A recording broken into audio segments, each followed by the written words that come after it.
hot mic, hot mic, hot mic, hot mic, hot mic, hot. What up? What's the deal, yo? Episode 2.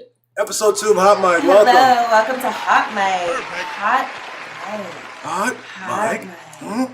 That just came out. That's the freestyle intro today, and I hope we do a different one each time. Yeah. I think it'll just let it flow. If one ever really feels right. You might build on that one. That has some flavor. Good bones. You know what I mean? Good little foundation. Exactly. We'll get a little melody going. Yeah. What up, yo? Pause. What's up, everyone? Pause to you. Hello, missed you guys. Also, what up? Fuck Israel. There it is. Fuck them. Fuck them.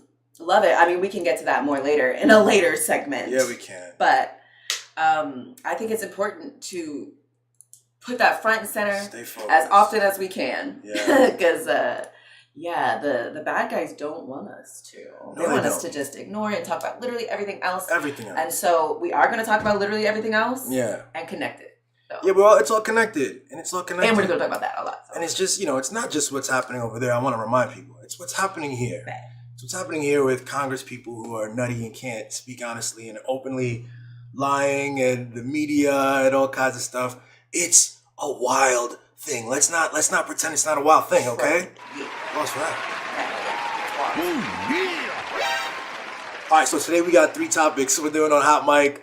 Welcome. I think last week's topic, I loved our first episode. Yes, I think we did so good. I saw some different takes and I want to say some more about some of these things. Yeah, sinners. Great. So let's jump right the fuck into it. The first thing we're doing. I love learning messages from media and movies, songs, shows, stories, Yeah. That's what it is. It kind of follows up on what we were talking about last week with the statue. It's an art form created by artists and a whole system and created by specifically a black male. Ryan Coogler in particular wrote this thing, went and got it produced and hooked up a special deal for himself as owner, and I think it's brilliant. And he's telling us a lot of things. He's trying to convey things, and he's letting us come up with our conclusions too. So let's jump into it. Yeah, giving this beautiful piece of work that we can dig into and find new lessons and stuff that I'm sure he didn't even anticipate. So yeah, I'm excited. What a cool medium, by the way, film. You know what I mean? I'm getting more and more into music, and I do storytelling. I've done storytelling for a career now, in short bites, 30-second stories, commercials and such. We've been doing character animation, we've been doing some other stuff, but to tell a 90-minute story, to build those characters with intention, the choices he made, it must be dope. We're gonna do that. Yeah, no, absolutely. Applause. And the beauty that he doesn't have to just get it in one, he doesn't have to just tell this story of these characters or this topic or setting, and that's it. Just that 190-minute thing. That's how expansive and that's how much room we have. Sequels, he's talking about. He's got room for sequels and all kinds of stuff. Spin-offs, prequels, other things within this universe, a whole universe you can create. Yeah. Beautiful. Yeah. Good. Another thing I was thinking, what was it? Oh, shoot. Ooh, it'll come back to me. Okay. If Spirit wants me to have it, it'll come back. It'll come back. Yeah, let's go. Yeah. Oh, okay. It was about how, yes, you are a brilliant musician, you're a brilliant writer, you are a brilliant dancer also. Kind of underspoken thing that not many people know. He's a poet.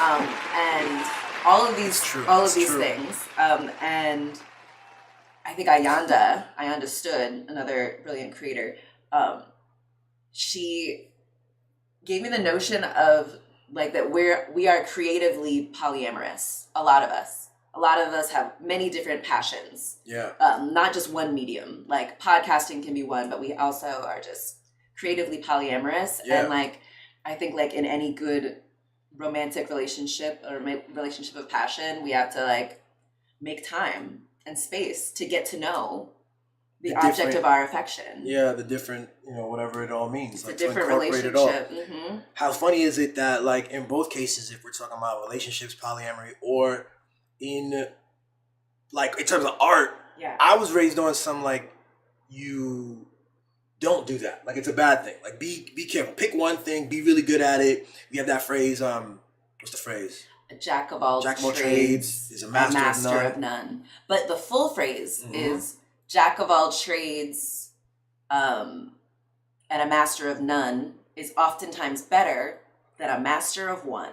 Perfect. And so there are a lot of... Can you imagine that? It's the exact... The intention of the actual poem is the exact opposite because they left out a bit of context. There's so many things like that in the American language. This barbarians, colonizers language and culture. It literally has taken these nuggets of wisdom, cut it off, and then made that the standard. And so no wonder everything is backwards and we've got a lot of half truths that we're trying to fit ourselves into and misinterpreted truths, exactly, and just with intention, because I think honestly that's the nature of culture and power in culture. People in certainly power, these colonial cultures, for sure.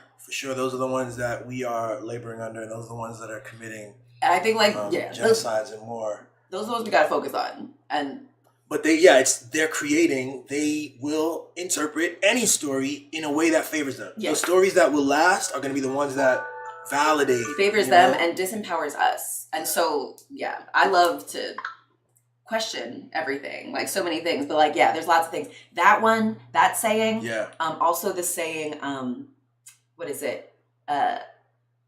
What the freak is the one? Oh, pulling yourself up by your bootstrap. Yeah. First of all, it's an impossible task. Exactly. It was describing an impossible task, and they've gone and we don't know that now, and so people think it's supposed to be the standard. This impossible task. They say we should. Hilarious. Why don't you just pull yourself up? And so it obfuscates how they got there, which was not pulling themselves up by bootstrap. It was exploiting and lying and making other people do the work and taking collectivism in certain ways. You know what I'm saying? And exclusion in other ways. And very intentional political language and political institution stuff. The other one, the third one that Sheba put me on too, is the one with blood.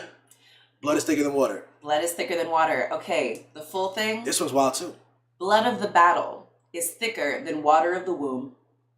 Blood of the battle is thicker than water of the womb. And the intention of it, what they're saying is that you go to battle with someone and the blood, the effort, the sweat, the bonds you create through the struggle of life.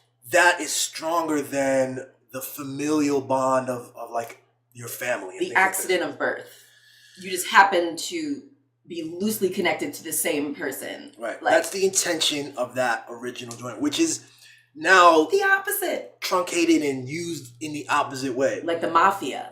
You can't go against the family. And so I think so many of our issues today are this misstatement of, a wisdom, a truth, so that so many of us are trapped, are shackled, are tethered to our family habits, trying to impress our family, trying to belong in our family, trying to be approved of by our parents, babe, look at the world.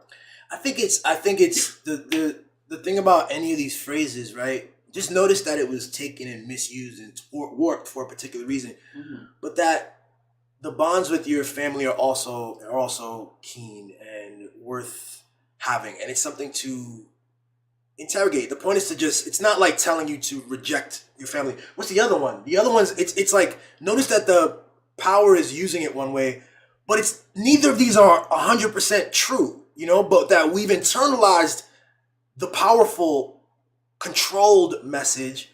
Sometimes we use these phrases. It's just a phrase, but you actually believe it. Interrogate yourself, interrogate the choices you make. You actually believe those things. It's like bros before hoes. Cats say this stuff. You think it's just dudes saying stuff. Oh, we just saying shit. Niggas ain't real serious about bros before hoes. No, but y'all are actually serious about that. You actually, you meet on the common playing field of your manhood, and you validate and support each other in subtle ways, and you reject women's claims on this and that Yeah. off this joint, that it's part of it. It's a mantra that cats believe, you know what I'm saying? And so we actually have a couple of these we're tucking into today. We do. We Yeah, do. applause for that. Yeah. So let's do it. yeah, let's do it. You wanted to talk about Sinners. You wanted to come did. back to Sinners. You had a very particular thing you wanted to touch on. Yeah. With this. So what is that? Where I saw this cool, so I think I sent it to you on Instagram. That's right, you did. And so I saw this post by Trap Witch, who, pardon me, this bubbly, La Croix, sorry.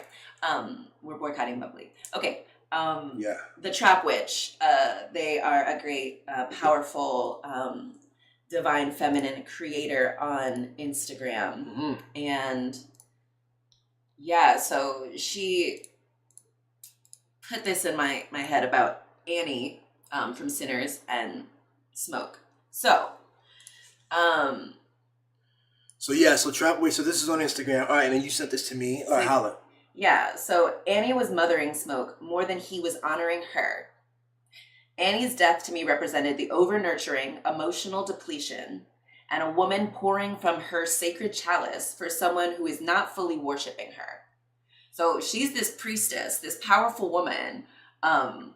He may have admired her power, but he wasn't truly revering her as a priestess. More like subconsciously depending on her to mother the pieces of him he hadn't yet grown into. Yikes. Can you keep going? I think there's another one that like she uses the word helpmate. Is it? Next one. Mm-hmm. The next one. Or the next one.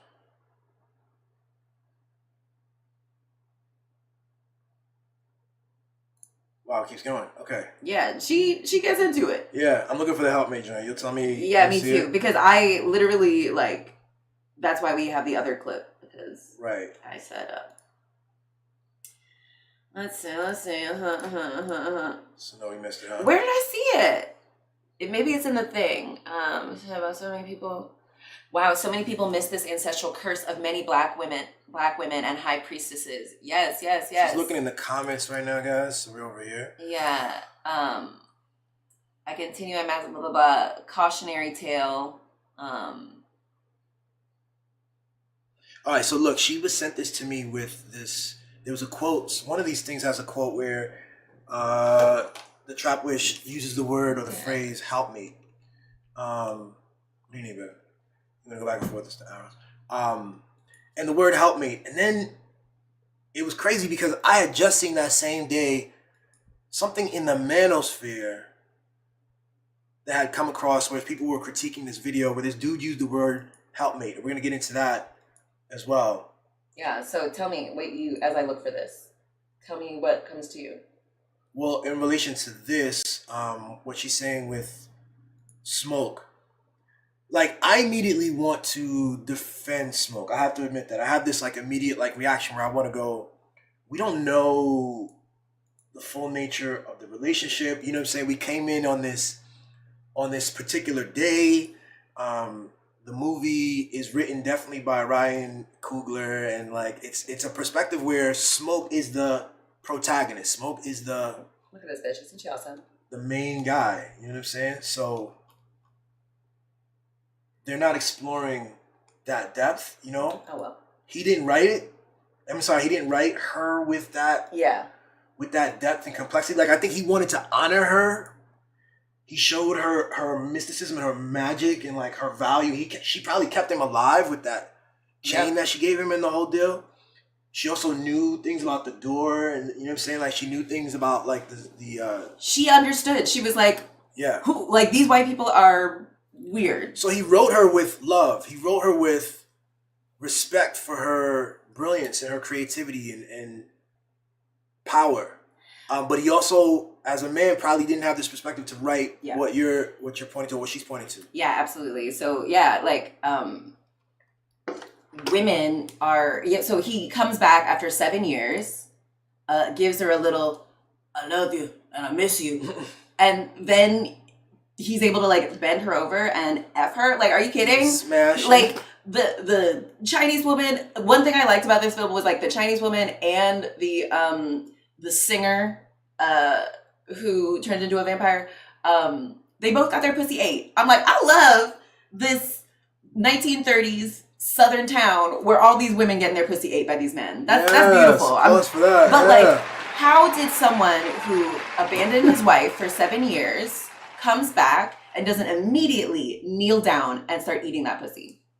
He ate her pussy in the movie. He did. I didn't see it. When? I'm pretty sure he did. When did he eat her pussy? He did. Are you kidding me? I don't remember that. During that period, it was only one sex scene, and I believe that was one of the things they depicted because it was so funny. Like, again, back to this whole thing. Look, I actually Googled Smoke Annie Sinners. Check these images out. These images frequently, look at the energy in these pics. This is active choice. Wow. This is like, forget the word, really. Take the words out. I mean, get off that one, actually, because that's leading, right? But look at the choice. Like, he's sitting. He's got this, like, really, it's almost like a childlike posture. Exactly. And she's over the top, hand on the. So this is a choice by Ryan, right? This is part of the promotional stuff as they build out these characters. Yeah. Also a big choice. Let's look at this picture. In that sex scene where he ate the box, he definitely did. Or maybe am I wrong? I think you're not. I think you're misremembering it. I think he did. I thought definitely at least 3 people did. At least I don't remember it. I gotta watch it again. Look at this picture though. Look at the choice again to have. Yeah, it's very her dominant and powerful. Her hand. Oh, is this the scene, bro? Oh, maybe this will give us like a little quick cut of all the. How you know I ain't free? I work every route my grandmama taught me to keep you and that crazy brother yours safe. Every day since you've been home. You won't make me sleep. Y'all here trying to validate. Exactly. Still hurts coming back here. Home got eaten. But I love you. She put a knife to his neck. She's choking him in the sexual encounter. She was aggressive. She grabbed his penis from the jump. And then, like, he fucks from the back. Okay. Oh man, that was a wild moment. So notably, spoilers, by the way. We gotta put that in the jump. No pussy eating. That was just a clip. So that wasn't the full deal. I'm just saying, like, before it just I think women were taught to just, a man leaves you after you miscarry or your child dies for 7 years, doesn't contact you, then he comes back and within 10 minutes he is not, I'm pretty sure, and like, you have to, like, if you left me for 7 years and like to follow your brother to go fight in a war because white men told you to, and then you like go work for Al Capone, some other white gangster, what? And then you come back and immediately put me to work, give me a little mealy-mouthed apology, and then are like, hey, I've got this harebrained scheme to go to a juke joint with my brother. You want to come and cook catfish? Are you kidding me? She cooked some good catfish. She was good at that. That was like one of her best. Maybe she was also good at orgasming from getting her pussy ate. He did that. They fucked. What do you think happened there? I think that it was suggestive. See, you too raunchy. These young people today, yo. Back in the day, the movies used to suggest stuff. They used to just put a close, see you later, put it on the doorknob, and then the camera would zoom out, and you just knew stuff was happening. They actually Sheba wants to see it all, you see? I do. I think all of our problems are related to pretending and not being real and treating ourselves like we're children. Like, I want to know what's going on. Like, so suggestive. So come here, you got it. Yeah, and like, so because like we were so suggestive, the entire town gets murdered. So, and because she wasn't standing in her power and immediately went along with whatever this man said, she and everyone else got murdered. I think it's a good point that Ryan, in his effort to move the script in a certain way with with Smoke and Stack as the protagonists. These are the guys who, yes, he left his wife, goes in the military, they come back, PTSD, they come back aggressively, like, you know, trying to navigate that world, right, which required a toughness of them. So they're to gain respect from white people, they had to make money, they had to hustle, the stuff they learned in Chicago, they come back, you know what I mean? And that's what he's focused on. We don't get the full depth of like her trauma and what she went through. She got mad. I mean, you could tell that there was something there. She was mad at him. She was mad, but she didn't respond in the way that like Mary responded when Stack. She was like, I'm going to embarrass you in public. I'm going to like make it difficult for you. Like, you hurt me. Like, this was not okay. And like, I respect her for that. There's another Trap Witch post where she was talking about that. So it must be the Helpmate part must be in that. I'm gonna look for it. Okay. Send it to Billy, not Hamlet. Okay. But if you want me to grab it. Yeah. Yeah. So that's so like she didn't stand in her power. She forgave without him truly being accountable. Truly making amends. And she just went along with his scheme. When, you know, she knows what's up. Like, I'm more interested in how a Black woman survived without a husband for 7 years in 1930s, wherever they were. Alabama or something, I'll say. That's actually the interesting story. That's actually a story of magic and using your own power and not depending on white people and just doing things the way white men do it. Yeah. Well, it's interesting. You should write that up. It'd be interesting to see. You know what I'm saying? Like, I mean, totally. What was she up to that whole time? She's a self-sufficient, like, bold woman who figured it out. She's a doctor. She's a medicine woman. Yeah. She's like creating different, you know, healing potions for her community. Yeah. And like now that community doesn't have that. And they don't have a bunch of sharecroppers, most of the men, like a lot of the singers, and they're all burnt up. They're all burnt up vampires. And you blame it on Smoke and Stack that these white vampires came over and killed the whole city. Yes, they got in because they were like, "Hey, we play music, and you guys are trying to make money doing a music joint." Yeah, which was a beautiful endeavor, right? It was a beautiful goal. I don't know. Bring the arts and bring Black people together and get their minds off the. I think it's bullshit. It's what like white men have modeled for us. Like, don't do anything really to help the community. Give them a place to dance and drink, so they can forget their troubles. It's actually not that creative, and like wanting that just for Black people, a Black run thing that like white men have set up, is not. And like even if they'd, you know, like they were trying to be on like equal footing with the white man and play his game and be like, I've got this money, I'm gonna rent this place. That's what they learned in the military. That's what they learned in Chicago. Right. The military is not designed to help Black men or Black people thrive. It's to get them to be weapons and to do what they're told. And ultimately, it's just like they're using their body to help white people do what they want to do. The challenge of, and I think what's so brilliant, I feel you, baby, and I agree. Because they could have been like, listen, she gave him that mojo bag that kept him alive. That I would want to know more about that. Had I just come back from this thing alive, I would be like, babe, I don't know what you did, but holy shit, let me so like more learn about your Smoke's ways. Story about little like life or death situations that he escaped or something like that were attributable to the thing. Is that what you're asking about? I mean, if it can keep you alive in this like a senseless kind of war where it's really random whether or not you live or die, like studying that, being more intentional about it, like you can probably find a way to stay alive and survive, have an even better thrive in a place where the white people are always trying to just murder you. And every time you do anything, they're trying to keep you trapped and enslaved. And what I liked about what Ryan Coogler attempted, especially in a period piece like that, he melded a couple of genres, and he is dealing with a crazy, absurd world. And so the absurd world of racial division and strife and human violence and war and storytelling at that time period, these two brothers the military, and this is the truth in real life. This is why a good period piece can do this. The military serves as this like boost for Black Americans. The military serves as this government produced block of place to like rise up to the upper middle class or the middle class for Black Americans, and it did that for multiple families.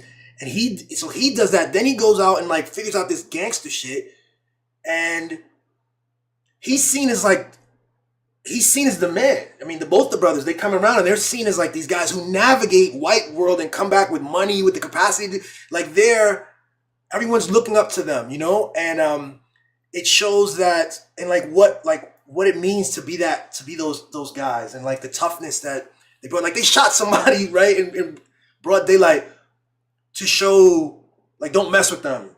That's all stuff that's like part of a world that she doesn't know anything about. You know what I mean? Yeah, she doesn't like.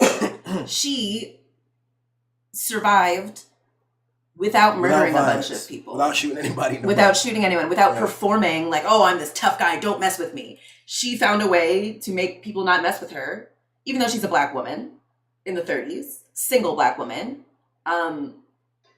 And like, that's actually more impressive than just doing what white people have taught us, that if you sign up to and take the money to do what the white men tell you, kill who the white men tell you, then they will give you money and you will be, respected. But like, actually, they came back and within 24 hours, half of the town was dead. And that is what white people will teach you. That's interesting. Kind of a curse in a weird way. Yes. They came back with yes, with aspirations and aspirations of making money, and you end up everyone ends up dying. Yeah. What do you think about, like I said, this the imagery of the mother thing? Yeah, totally. Yeah. I think Let's go back to that. I wish they had, made it more like she's the priestess. He's coming to worship her, rather than she's the dutiful mother who is waiting, the dutiful wife, the dutiful mother who, the man in her life can do no wrong. And when he's ready, she'll come, like she'll be here waiting. Yeah. No, that's why these men don't do any better, because they know they don't have to. They know that some woman will always accept them. And, that's fine if you were her mother. I mean, it's not fine, but it's unacceptable because she's his wife. She is supposed to not just accept him however he is. Now here at the end, I love this. We have something so a bit more. It's beautiful. I love this shot. But it's also, oh boy. See all of these, right? This is before when they're human. But again, remember, I love this actually. And again, why do I love them? I love all of them. I love all of them. Real talk. They're all showing us glimpses of what that relationship looks like. And so this is them when they're alive and they're in the, American white supremacist, like we have to fit in, we have to wear suits, we do things like white people, I am the helpmate to my husband who is this military veteran and a money maker. And then they were talking about Gullah. They can just be. Yeah. They can be themselves. They don't have to like perform. They don't have to dress up. They don't have to, and they're equals. Look at them. They're equals, and yet at the same time, it does have some like traditional masculine energy of the leadership of the man. He is holding the child. It is not a mother or maternal task or role or duty. And he's got a stern outward look. They both do. They're both looking in the same direction. Looking in the same direction, focused, and yes, it does look as though there's a vision that they're both sharing. They are equals, and it's a beautiful thing. And I'm seeing her hand is free. Her right hand is like free to like do whatever, and he is holding the child. He's supporting the child and holding his wife's hand. Yeah, and like I think that's kind of like. Yeah. Oh, I love that. Yeah. Oh, she's so pretty. So these are all really choices that are intentional and interesting. And just like the statue from episode 1, I think these all invoke different feelings from different people. I know there are people who don't like this relationship for a number of reasons. They don't like the portrayal. They don't like this posture here of these images. But you see it's a it's a progression. There's a lot going on between them, and we just get this glimpse for 90 minutes, really split with Stack's relationships and all, and the musician and all these other people. But I love what these two had and was going on. Yeah, and it was a tragedy too, because he had to throw a stake through her heart at the end of it. And isn't that the tragedy of like both those relationships, for like both men to live how they want, both couples to live how they want, they have to die. Now that is not like, I interesting. Like that's something I want us to explore the opposite. Like, no. You have to live. We have to live. We will live the way we want. We will live free here on this plane. White people don't get to just take everything from us. They don't take anything from us anymore, actually. That's over. That's over, babe. We're not doing it. So I hope Vampire Stack and the Octoroon marry. Octoroon marry. I love that. Vampire Stack and Octoroon marry. I hope they lived off of killing all of like the white racists in the town who were still left that smoke didn't kill, because I know those the wives and mothers and daughters and friends of the KKK members who smoke killed, who didn't come back, who they're going to discover killed by this black man. I know, like, those white people probably would then take it out on all the remaining living black people. They're gonna circle the wagons and go at the black population, the children, the women, everyone who wasn't involved. It's about it's very Israel. It's very that's what the colonizers do. It's very media. It's very right wing media. It's very what I'm saying. What does even right wing mean? Right wing is simply division. It is a construction of reality through the lens of us versus them. It is division-oriented media. So there's always these people. What? The blacks are up. Listen to them. Do you condemn Can you believe what he just did there? Do you condemn what they did? That's the worst thing. There's nothing that ever justifies violence against white people. And so, I mean, if you ask the question, do you condemn Hamas? The question now is, do you condemn the IDF? Do you condemn Israel? Do you condemn Netanyahu? Do you condemn Biden? Gavir? If there was nothing, see the absurdity of the argument. Let's go with Israel for a second. The absurdity of the Israeli argument, the Zionist argument, is one, you talk about October 7th, there's nothing that happened before October 7th that could justify or is even worth talking about. Like, in my several attempts to talk to some people about this, October 7th, no, come back to October 7th. It's a trained, active ploy, rhetorical ploy to win the argument. We're going to start at it. The life begins on October. There's nothing that could have occurred before that would. So now, fine. If that's the case, if you want to pretend that that's the case, you're saying now that with all of the violence over the last year and a half continuing, nothing the justifies violence in Gaza, in West Bank, in Syria, in Lebanon, Yemen, the lies, the distortions about that particular date and about everything since, the stuff about the hospitals and all stuff about before, the intention, the lying about the West Bank, about Netanyahu's open and clear intentions to make sure that Hamas stays in power in order to have a foil, because he has this political position of a foil of a terrorist group that he can have and always justify bombing and justify violence. Did you see that, recently, Hamas keeps trying to be like, okay, we're giving up. That's actually why the Palestinian Authority came up. They were trying to give it up to the Palestinian Authority. They're like, okay, fine. But that's when Netanyahu started bombing them and attacking. And it's not a new thing. This is something that's occurred in prior decades. So they're doing that again. Hamas was like, we'll give up power. Fine. Just stop and release the Palestinian hostages. And Netanyahu rejected it because he does not want the Palestinians to have power. Anyone. It doesn't matter. He wants full control of the land. He is beholden to a crazy, again, right wing is just a euphemism, but for a psychological predisposition towards us versus them. And the hard right wing are the people who are going to kill everyone. Let's, that's they say. The quotes are right there. This genocide has been playing out. Yes, it's so they're very nutty. proud of it. Yeah. So that's the thing that's like they're very proud and open about what they're doing, why they're doing it, and yeah, that they would do it regardless of who was in power and regardless of what the Palestinians did. Like they would do it anyway. And that there would be students in the United States that are being deported for the crime of speaking journalism or doing journalism, doing good journalism. That there would be people in the United States, journalists who would get fired from major news networks for the crime of using language accurately. Don't tell me to take any of y'all seriously. No. Do not tell me to take any of y'all seriously. This whole thing is ridiculous. Please. It's all ridiculous. And so if we're just having fun and we're just using words, let's do it. And so back to sinners, and then maybe we can move on.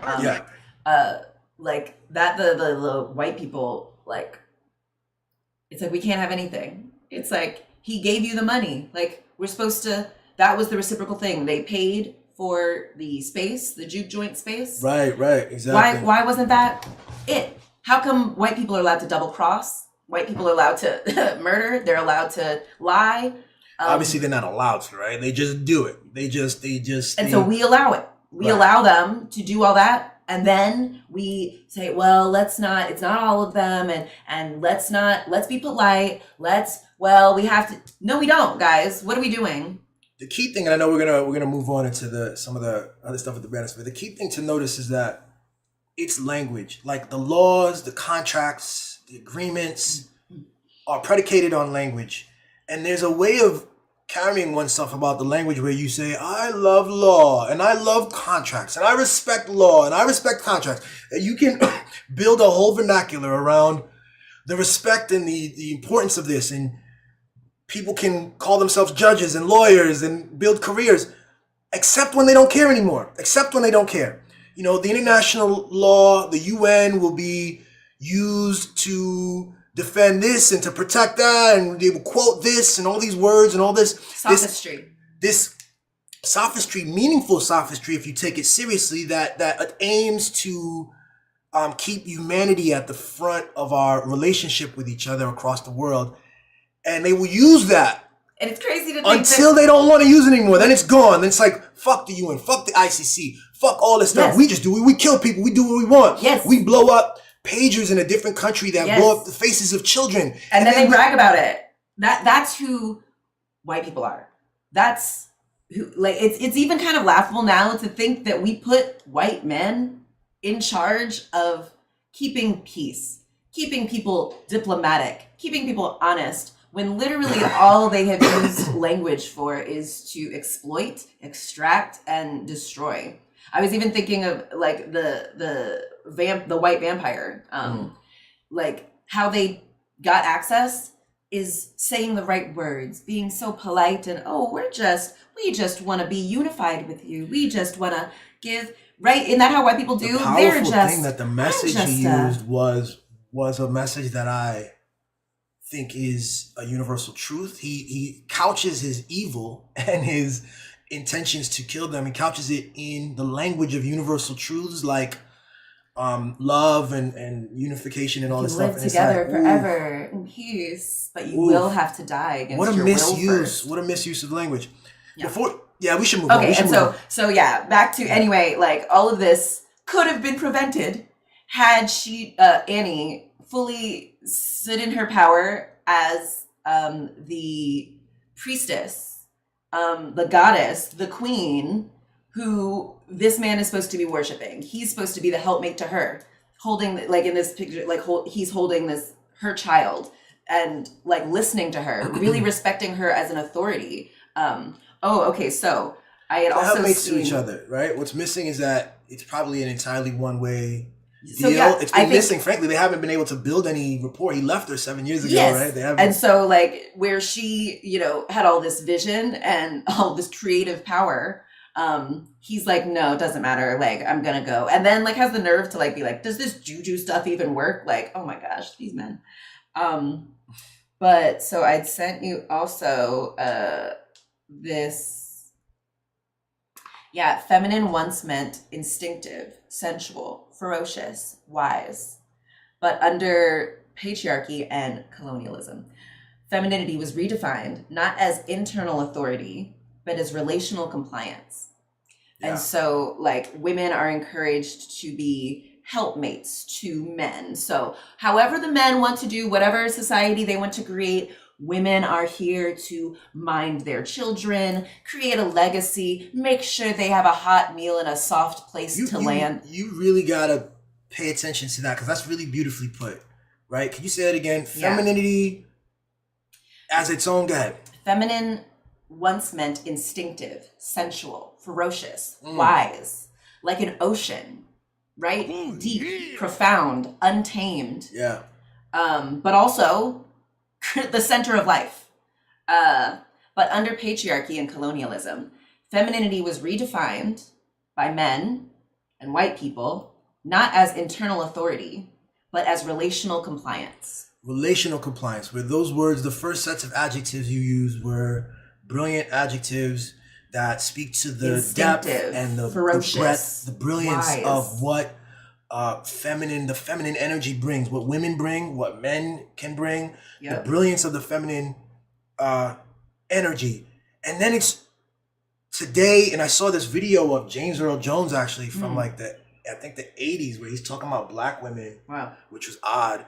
But maybe I'll find this video, we play this too. Yes. But he's like, it's about the relations. It's no longer about its own thing in its own right. It's about its contrast against the masculine and its subordination as a contrast.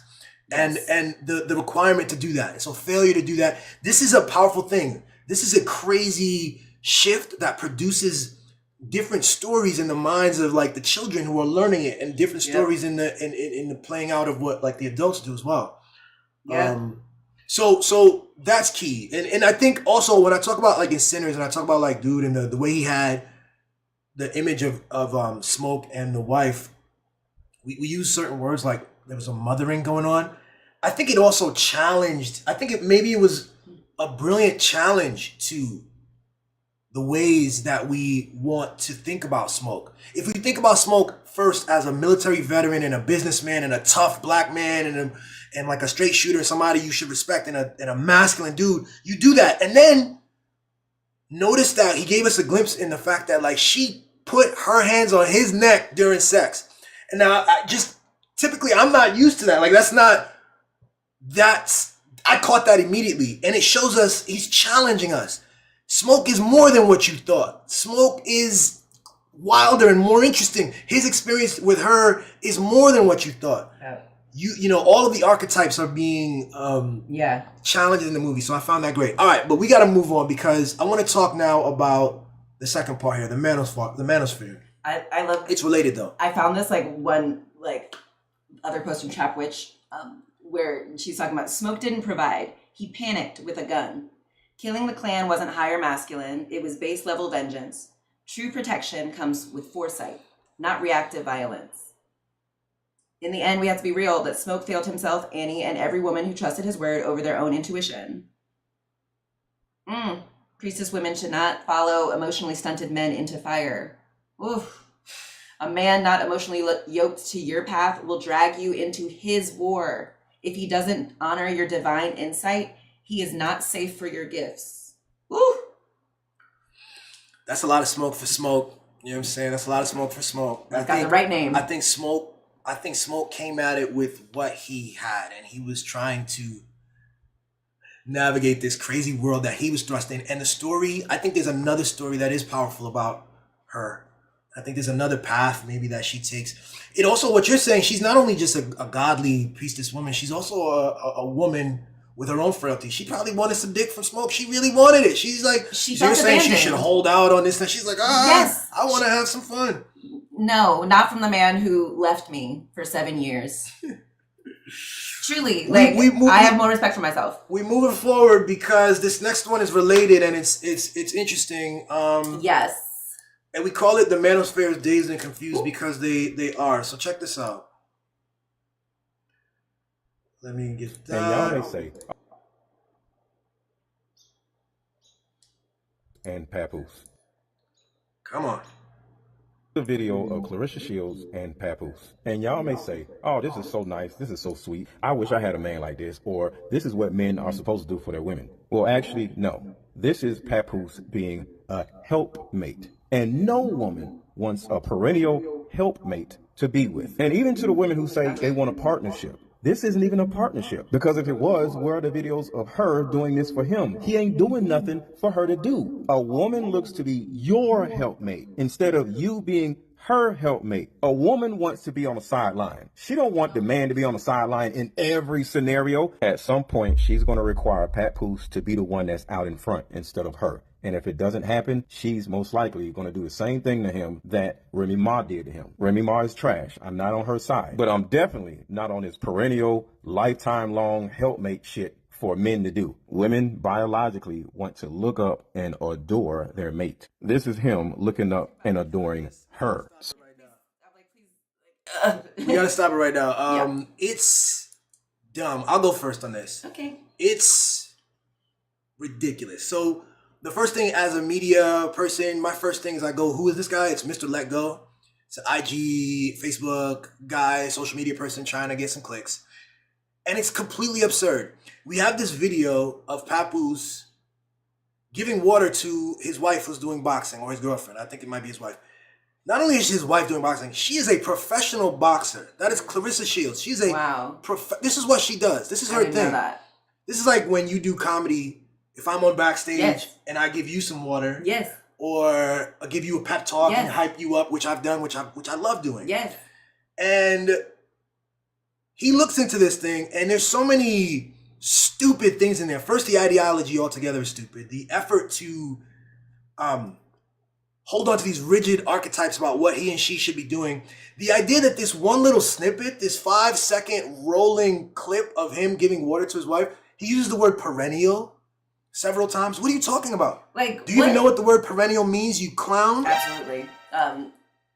Perennial, and then he said always. Why helpmate? This that. This he nothing can't there. Always be helping her. What are you talking about? What does this clip imply? How does this clip imply? He can't stand even 5 seconds of a supportive moment. You know what I'm saying? He can't allow even a 7-second clip to stand. He has to do this video, which gets almost 35,000 likes. The comments are ridiculous. Some people actually are calling him out for being an idiot, but some of the men totally get it. Some of the women totally get it. I don't understand what's going on. Like, absolutely. I think, people are taught that being the supporter is a feminine job that does not deserve pay, or it's something that women should not be paid for. It's just something that you naturally should want to do. You should want to be on the sideline. And it's gross. A man wouldn't want to be on a sideline helping, giving water to his wife.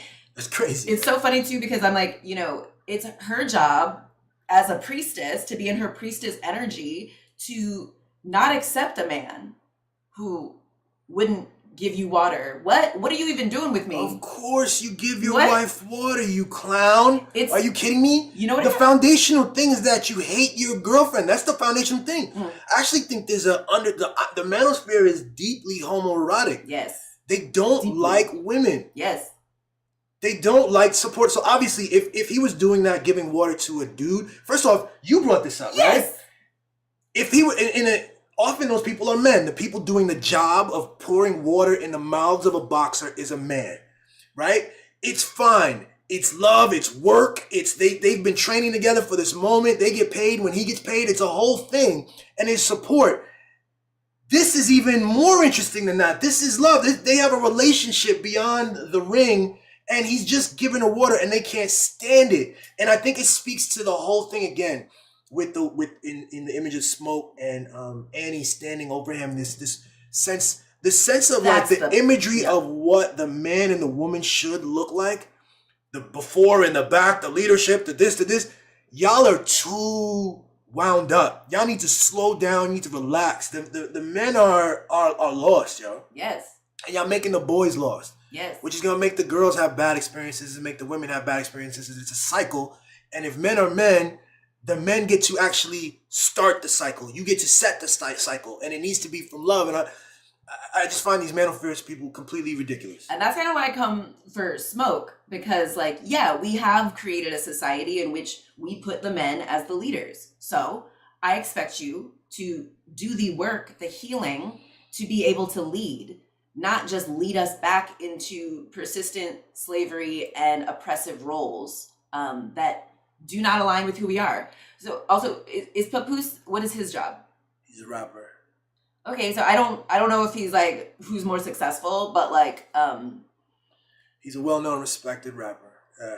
But maybe not necessarily like financially successful. I don't really know. I don't know where he's at. So but anyway, he's done a lot. He's done a lot for himself. Yeah. It's so funny because I feel like guys also like, you know, the Manosphere guys are also like, oh, women just like want us for our money and blah blah blah. And she's like, okay, doing a thing she loves, like that brings in money. What a beautiful couple. They're both doing the things that they love, that they're good at. Papoose is one of the best lyricists, actually.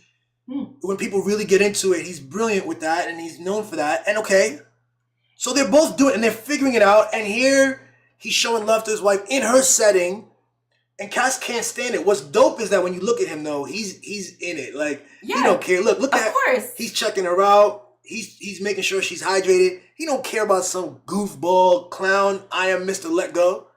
And like, it's so annoying, the implication that like a woman can't be like in her power being supported by her husband without men being like, oh, she must never do that for him. Why would you think that? Why? What makes you? And you know why? It's because they would never do this. Yeah. So they're like they would never do this. So they're like, it's just, I really think it's just really sad. Part of it is the saddest part. And this is what people don't do enough, because we don't want to we don't want to get into the psyche of Mr. Let Go. We want to assume that he's genuinely telling us his inner thing. But I do think there's an element, and I'm gonna talk about this more and more of just trying to be seen. And I think it's corny. I think it's really corny. If you, in order to get some clicks, and it's successful, you know, if he's monetized this joint, I don't know how much it gets, or the number of views this thing has, 34,000 likes. It's successful, and he funnels it back to his website, to his YouTube, to the other stuff, and he's got all these takes and all this stuff where he's gonna tell men how to be, and it's corny. Yeah. So the other dude I found, let me come back to this for a second. And it's so sad. Like, if men, like, can you imagine if she wasn't trying to like help him, like, you know, like he's a boxer or whatever, and it's his job to be a boxer, and she's not like pouring him. No, they would hate her. Water. I mean, exactly. They would be like, oh, she's not supporting him well. And the idea that it's masculine to not support your wife in her endeavors is really shitty and gross. But it's so goofy. That's what I see in Sinners. Like, she survived for 7 years doing like a traditional kind of, like, we've been taught now that it's masculine to be able to be a business owner, to be able to be a doctor, to be able to survive without a spouse. And rather than follow her, help her, see how he can help her, he's like, hey, can you cook some catfish for this venture I want to do? And like this guy, the dude before, like he would be like, yes, that's correct. And he is supposed to, whatever the man wants, yes. She is the helpmate. That's the thing. She doesn't want to be That's the supported. Thing. The whole thing wants to pretend that women are not autonomous beings with their own desires and goals. They are kind of vessels that need to be poured into. They don't have direction. They don't have focus. They're emotional. Which is so funny. They don't have aspirations. They want, as he said, a real woman wants to be behind a man. You know what's funny? Everyone has internalized this on some level. Not everyone. I grew up with this. Like, yeah. I've definitely worked through it, and I've never had the worst manifestation of this belief. But I'll tell you what. I told you in meeting you, I was a bit shocked. I had to learn to understand and love and appreciate and support the very powerful energy that you have when you bring with your comedy, with your critique of Israel and U.S. foreign policy, with your writings. You're crazy. You're brilliant. You're smart. You're bold. And your comedy is bold and like different and dark sometimes. And like, I've had to grapple with that. Like, how am I supposed to show up? Like, I want to show up and just kind of do the equivalent of like giving the water. But there is a masculine story about, like, what do I look like? As you know what I'm saying? As like they're calling Sheba's name up and I'm running with the camera to like support her, you know? That's crazy. That's crazy that I even wasted a second on that tension. But that tension was there. Yeah. And I want to like point that out and like, but you gotta like move through it or you'll be stuck like that goofball that did that video. I remember my mother got into bodybuilding, not necessarily like really bodybuilding, but like, you know, they have different like kind of like a fitness and like a fashion, kind of a beauty sort of component to it. And she had her first like and only kind of like competition or showcase, I would say. And so me and, you know, of course my mom invites all of her family, and so me and my siblings, you know, we come down from Baltimore and you know, we're supporting her. And like I had asked, you know, my dad is like, are you coming? And he said no, he wasn't gonna come. And he's like, husbands don't do that. Like he's like, it was like inappropriate to support. I didn't even understand. I was like, okay, that's shitty. And so like we, you know, of course. Did you feel it was shitty at the time, or is that something yes, obviously. Like, I was 27 or okay, something. so you were an adult. You know, yes. I like understood what a lack of support from a husband. I understood that my father was not a supportive husband. I understood that my mother accepted like, well, you know, he works.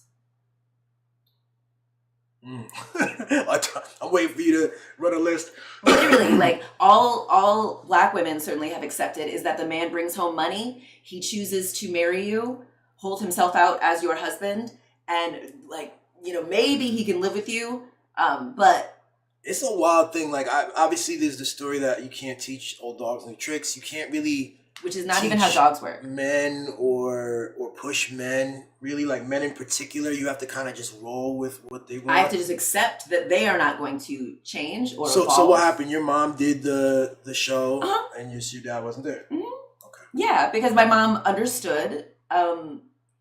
It was futile to ask her husband to support her because he has decided that is not what he wants to do, and she decided that that's okay. And so, like, part of the reason I am who I am is because, like, I've seen that with my mother. I see it with my sister. I can extrapolate that this must have been happening for generations of women in my family. Us just accepting that our husband was going to think whatever we were passionate about is cute and sweet. And that's great that you care about it.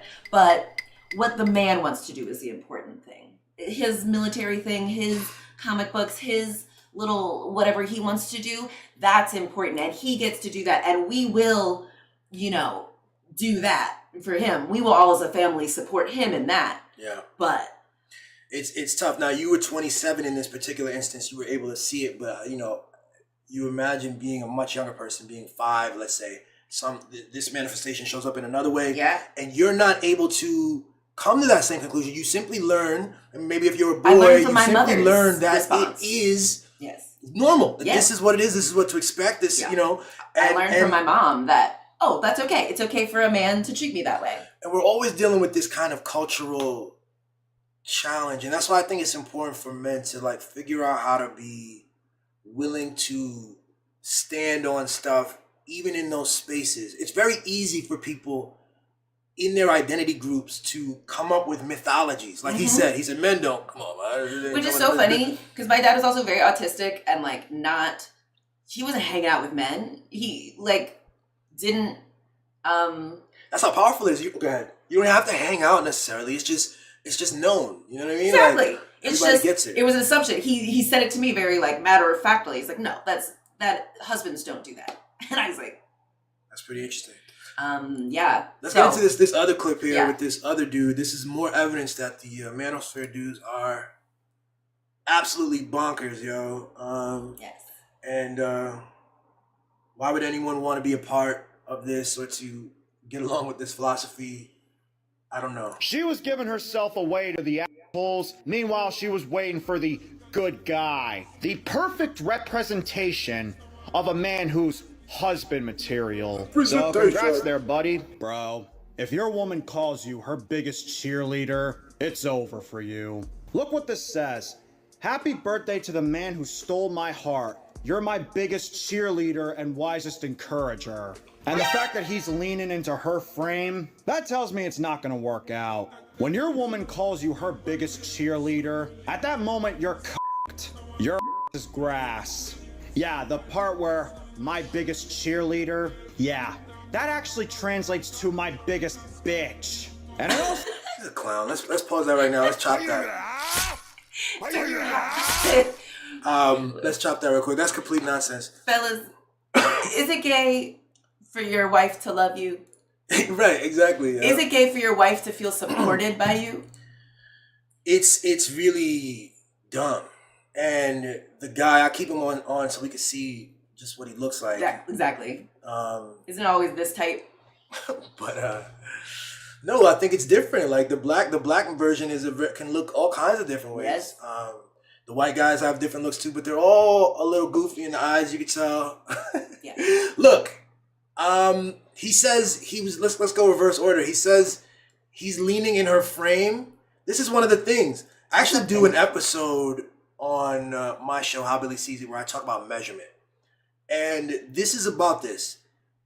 In an effort to understand yourself and to compare yourself and to come up with these alphas and betas and sigmas and come up with these fucking classifiers and signifiers, they're looking for these symbols. You know what I'm saying? Yeah. First off, that was Tim Tebow, by the way. Tim Tebow, I think Heisman, if not Heisman Trophy winner, definitely national championship quarterback for the Florida Gators, who went on to the NFL and had an interesting storied career. Continues to be in the like he's good.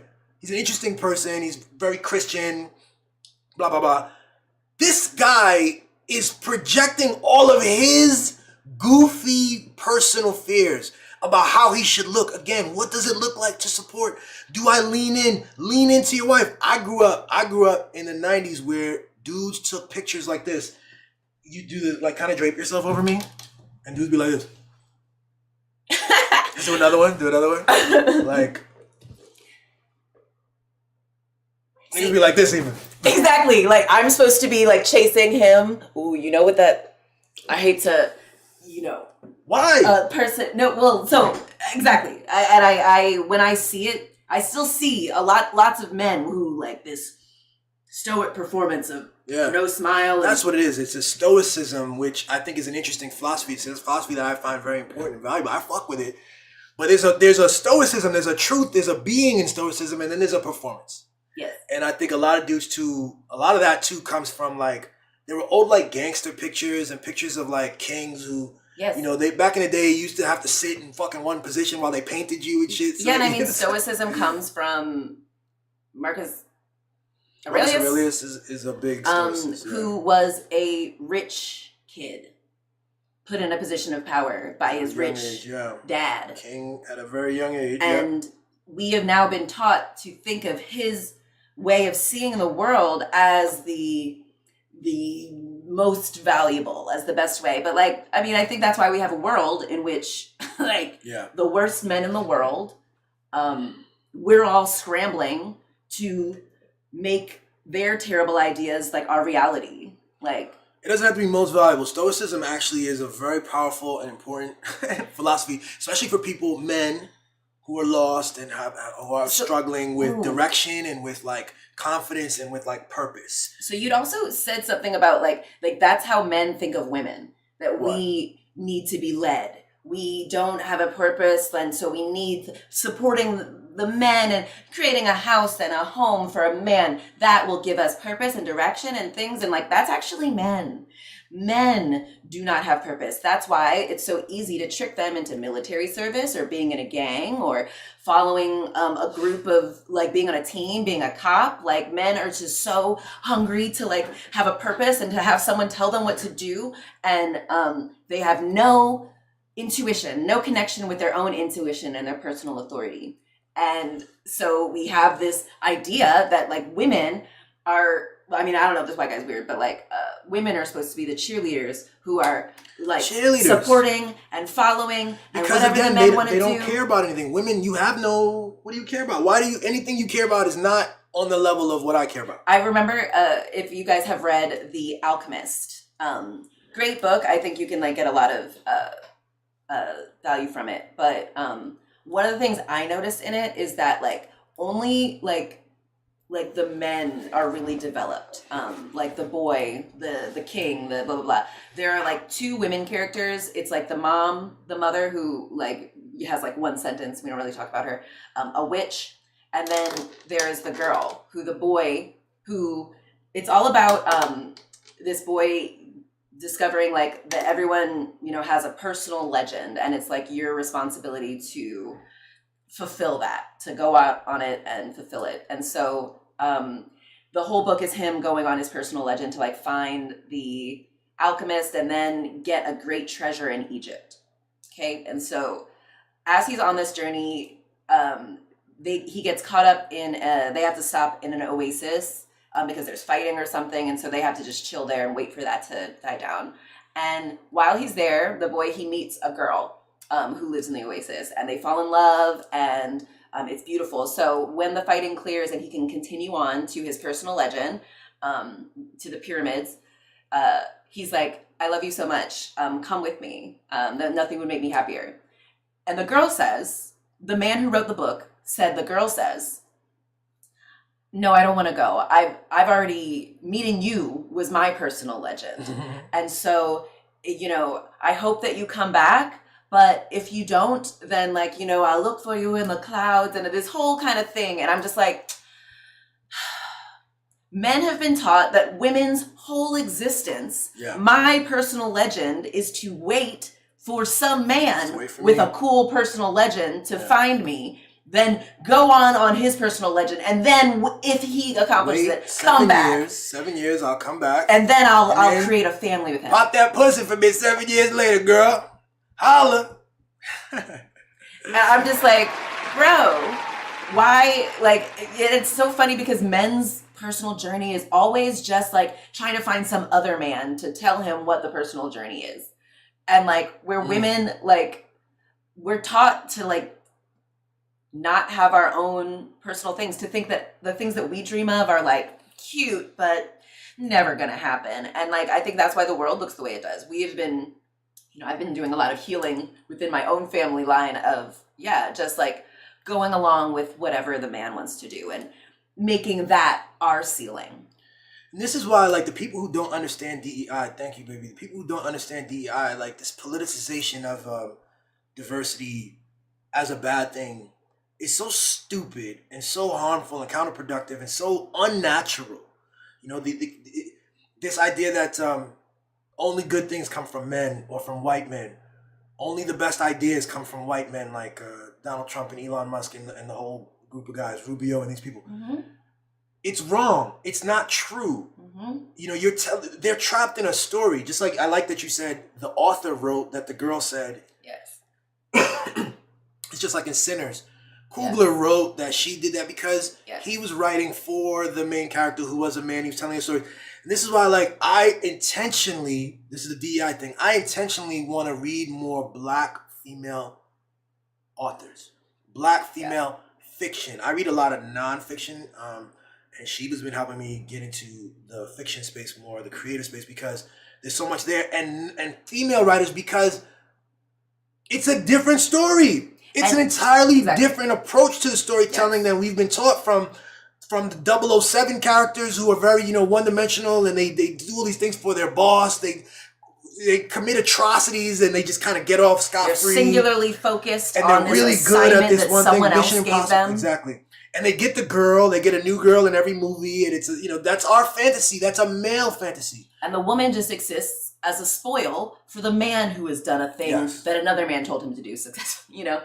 And she's excited to be with him for the most part. Like, she's not as developed as She was literally, all she was doing was just sitting in a hotel room until 007 came and like saw her, and then she became, now I know what I'm supposed to do. And it's just storytelling and perspective, and that's why we all need to be serious about diversifying like the storytellers that we get our stories from, fiction and nonfiction, because they affect our understanding of reality, what we call nonfiction. They affect our understanding of nonfiction. What it helped me is to understand that because of, colonialism, all these things, and patriarchy, like, white men want us to place a higher value on nonfiction. Even though nonfiction is simply fiction, written by a dude who's held himself out as an authority. But he has, created the standard. Like, he is, just making up. It's creative. The thing. It's creative. Yeah. And like our histories are creative. They're Creative. just a thing a dude said, a dude's interpretation. That's right. And so stoicism, all these things are just kind of ideas that dudes have, and that are not necessarily, they get us here where we're all trapped in wage slavery and terrified about not making enough money and not being enough. And we need to imagine. So I love your intention about seeking out, Black women of color, writers, artists, storytellers, because there's just so much, back to the women, femininity is this ferocious, intuitive, wise thing, and how it is kind of smart of the colonizers to hide wisdom in vessels that they just tell you, oh no, there's no wisdom in those vessels. There's no wisdom. No, those vessels are for your pleasure, and they make you feel good. They cheerlead you. What a shame to believe that. What a shame to actually believe that. What a shame to get into relationships or get into serious lifelong partnerships on the premise of, oh, she has a big butt or she's pretty or something like this. And then as life gets weird and you get weird and you evolve and she evolves, you're not equipped for either of your evolutions. You're not equipped to incorporate her fullness or your fullness, to love it and to create something new together. Yeah. Because you're because she's not a source of wisdom. She's not a source of... You chose her because she's a source of having a big butt. But most of our issues are not reliant on whether or not you have a big butt. They're reliant on how you can use your brain, who you are as a person. But men are not taught to value that in women. They're taught to value big butt. And then even when you have a big butt, I was married before, and my husband did not even value it. He started to use it as a way to kind of control me and to make me even smaller. Wait, how was he using your big butt to control you, baby? I always I dress how I dress, and he would be if you're gonna wear that, oh, we're gonna get divorced. Damn. Yeah, that's a direct one. I thought it would be a little bit more subtle than that. Me too, and that's why I was you think I would fall for that? I'm gonna go. Well, I'm definitely gonna go. So I'm one who I'm gonna call your bluff. So it's tough. Bullshitters hate to see me coming, because Blunt is literally my last name. And I'm just going to tell you like it is. And I don't scare easily. That's the thing, real talk. That's the thing with a woman, a Black woman. A lot of the stuff that we heap on Black women, when guys want to describe Black women, they describe something more than feminine, something into the realm of... something masculine. Something masculine, where now it's it's too much, It's a lack of love for what is. Let me just say something real quick about Stoicism and all of these philosophies. Stoicism is just a philosophy, which is like a religion, which is a faith, or it's a way, a lens. Yes. It's psychology. And Stoicism arises from what it aroused from. It was people, all the faiths too, these people navigating the world and coming up with ways to approach it based on their own... set of truths that they had to deal with. Yeah. And so they all need to be updated. They need to be interrogated. Yeah. We can take the best from them, and then we have to kind of approach it. But we talk about strong women.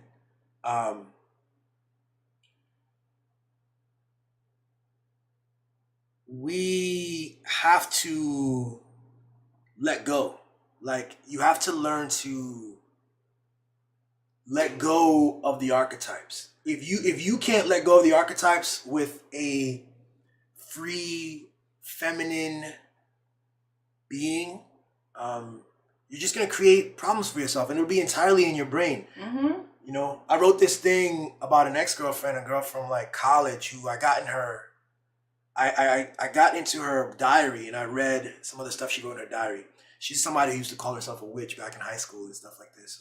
You've always been attracted to powerful women. Really, real I love talk. that. I thought it was weird. I thought it was interesting. It scared you a little, probably. It did, but you because were I was still much more into like Christian stuff at that time too, especially all the like the symbols of it and stuff. And she wasn't. But I got in her diary. I saw she wrote all this stuff about other people, these fantasies she had about this other dude, and the anger I had, it was a growth thing to learn that like everything is about me. This is what these guys in the Manosphere are not teaching. Yes. It's about you. Yes. You're looking at this. You're trying to ascertain: are you the man?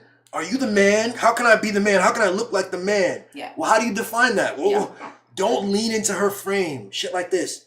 You're killing yourself. You are attached to some kind of weird. These measurements, these markers for assessing yourself are goofy. They're not real, and you are the producing. So the lesson with the diary was that I had an assumption that she wasn't a human. Like she found other men attractive the way that I find other women attractive. And what a lesson to learn to What now. did she say? I saw that. I was on her. I confronted her. I was like, what's up with this?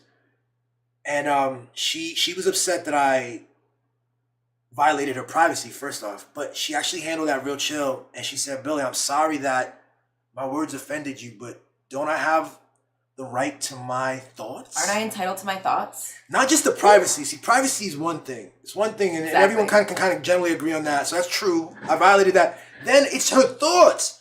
She has her own private thoughts. And when I confronted her, it was something I knew I needed to do.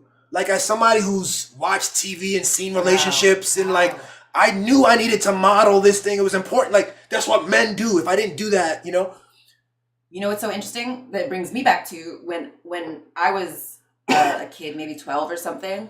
I kept a diary, and my mom took it and read it like in front of me, and she was like, this is my house. You don't have like privacy in my house. And I think it was the same lesson or same messaging that you had, that felt you're the authority figure as the man.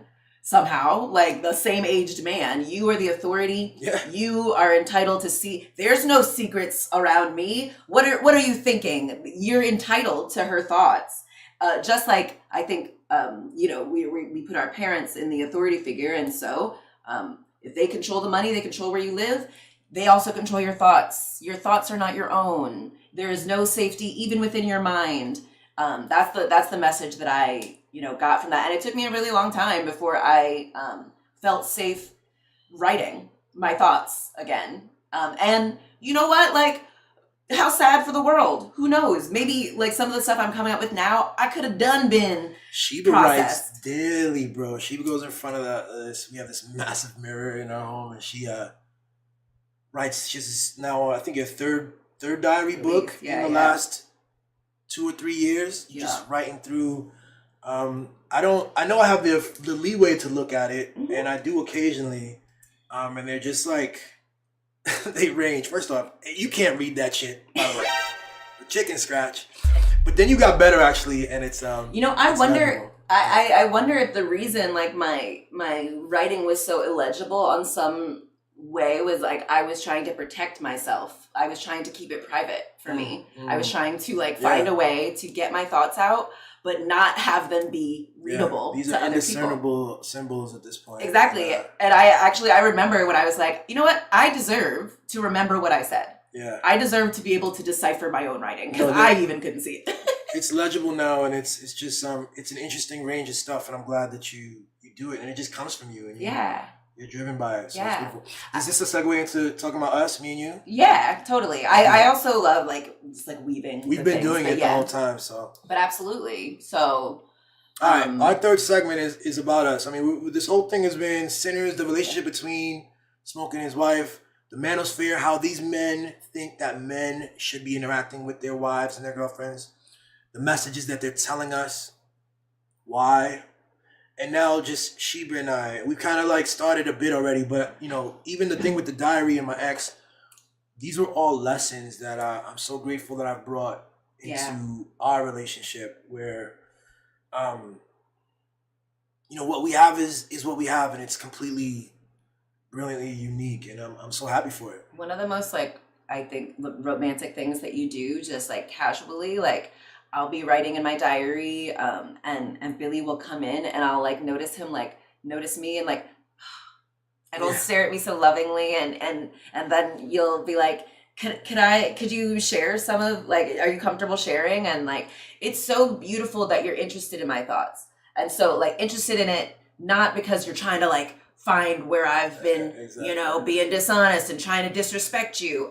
You're just genuinely interested in my inner workings and my perspective and my wisdom. Yeah. And like, I love that. It's so kind. So I love that you've grown from, you know, trying to understand a woman's thoughts from a place of control and domination to one of acceptance and curiosity and love. But I have a instinctive thing where I don't want to read it. Yeah, I love it. Yeah. We've talked about it directly, which is why I know I can read it. But I'm not going to most of the time. Occasionally I'll look and I'll spend some time. And it's really like what you're saying, looking at you, loving. You don't even see most of the stuff because a lot of times she was out in the backyard garden we have and she's walking and pacing and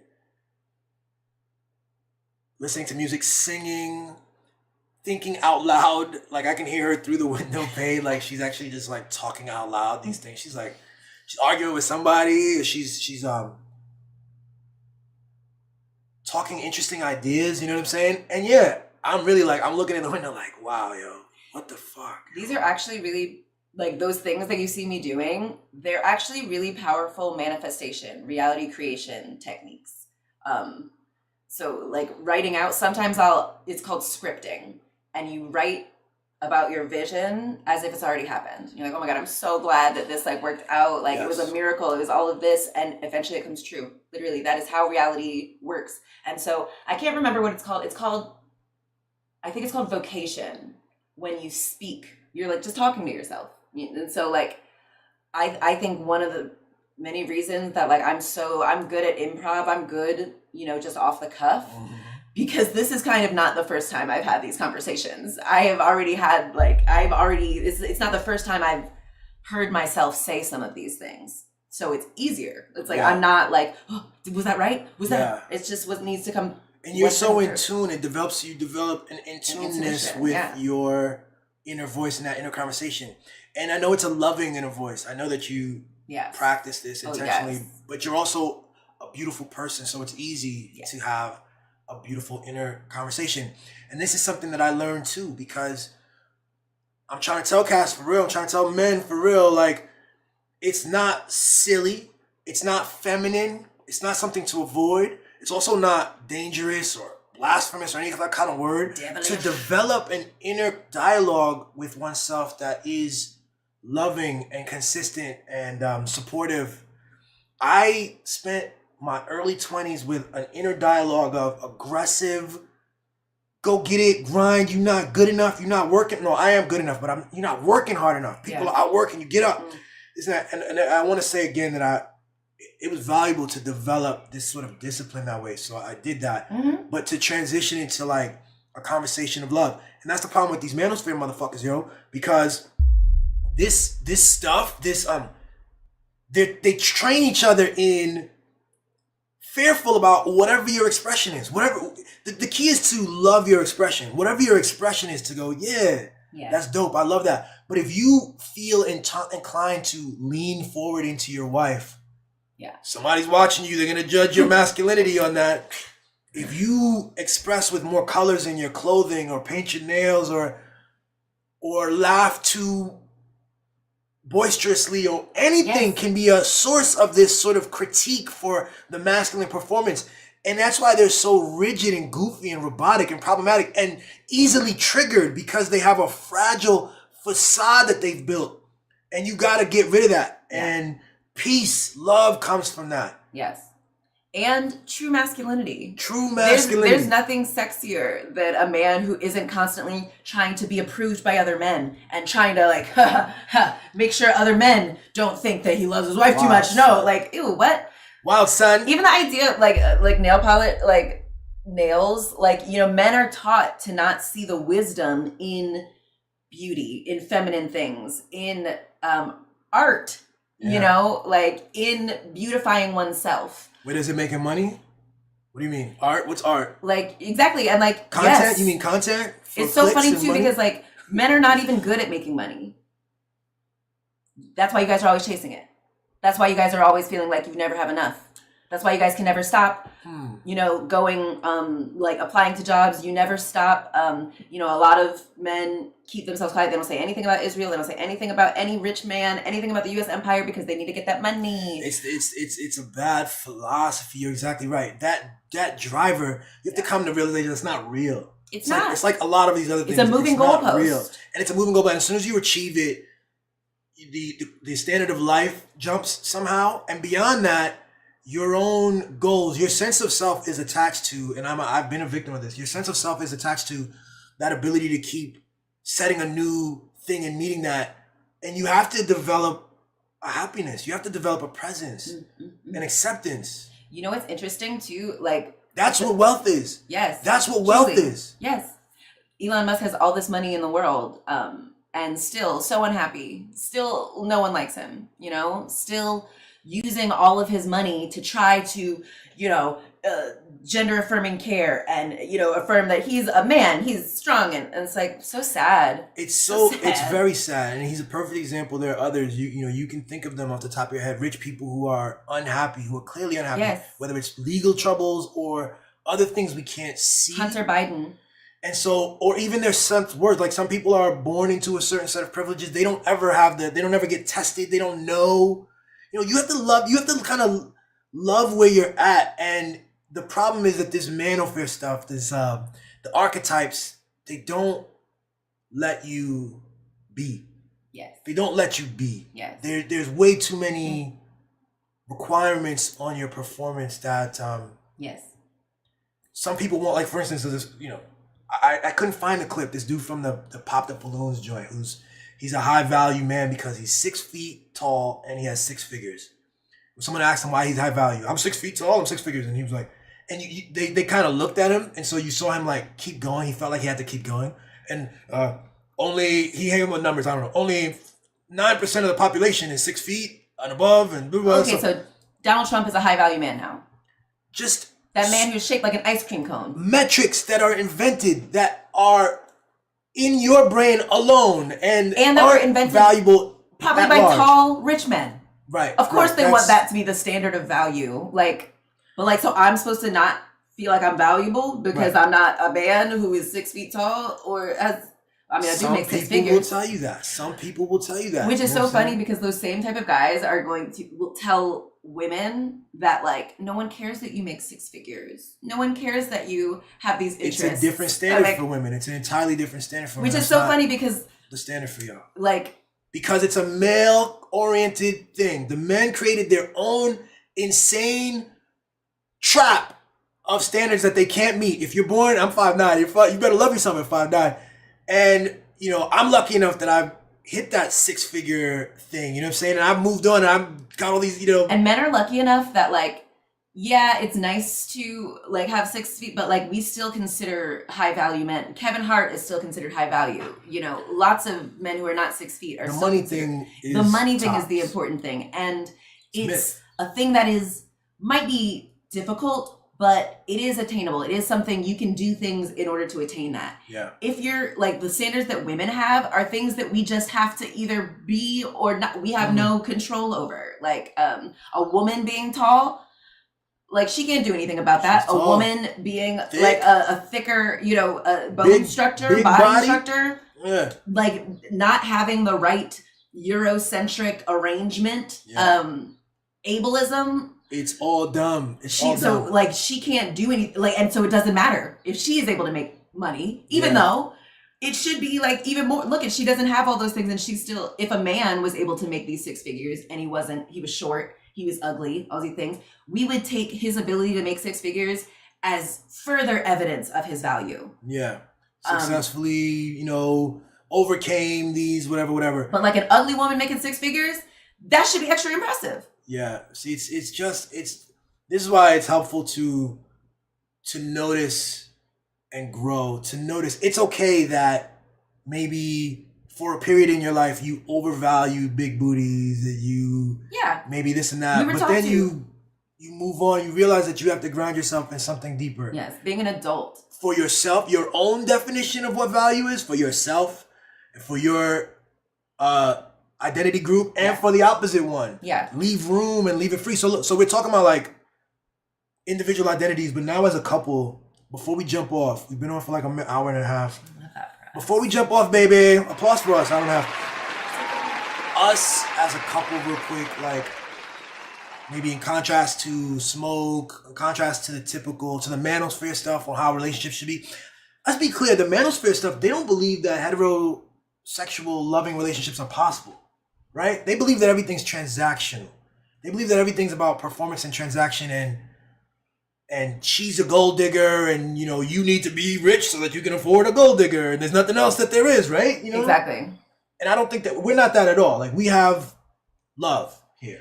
Yeah, I mean, trust me, if you have a little more gold, I would love it, absolutely. But I recognize like that's not something I wouldn't want someone who just wanted me because I make money. And so like I grew up understanding that is not the most important thing in a man. And in fact, if I overvalue his ability to make money, that's probably going to come back to bite me later. Yes, exactly. And so because you want to incorporate the full thing. Yeah. And so, the realest thing is like when I first met you at CNN, in some people's minds, a prestigious place with a prestigious status, editor, producer. I did a thing on Sunday. I didn't know that you worked at CNN when we first met. You didn't know that. I try not to lead with that stuff. It's just, to me, it's not he the led best with, way to be. He was an artist and animator. Yeah.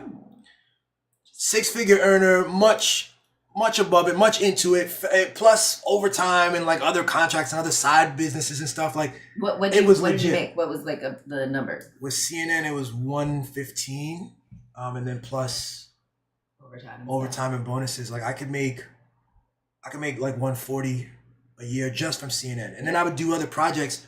Certain projects range from $6,000 to $20,000. Depends on what's going on. Depends on what's needed. Things could just pop up, and for 1 month I would just like grind it out, and then I'd have this incredible thing. Yeah. And one of the things that I had to go through, I've talked about a couple of things, like is when I had to leave cable news, and I knew it was time to leave.